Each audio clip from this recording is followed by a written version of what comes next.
নমস্কাৰ বন্ধুসকল, আজি মই আপোনালোকক নেপোলিয়ন হিলৰ আত্মবিশ্বাস আৰু সঠিক চিন্তাৰ বিস্ময়কৰ শক্তিৰ কিতাপখনৰ কেইটামান কথা পঢ়ি শুনাম। আহকচোন আৰম্ভ কৰোঁ।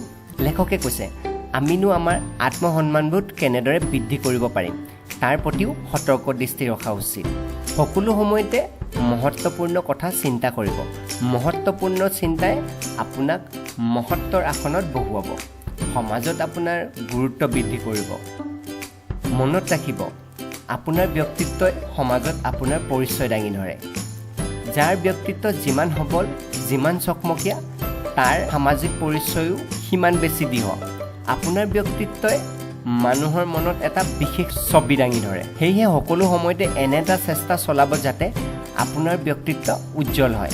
তেনেহ'লে মানুহৰ মনত আপোনাৰ ছবিখনো উজ্জ্বল হ'ব, চকুত লগা হ'ব। ঘৰৰ পৰা কামলৈ ওলাই যোৱাৰ সময়ত নিজৰ এটা সুন্দৰ ছবি কল্পনা কৰক। নিজৰ সম্পৰ্কে আপুনি যেনে কল্পনা কৰে, বাস্তৱতো আপুনি তেনে মানুহত পৰিণত হয়।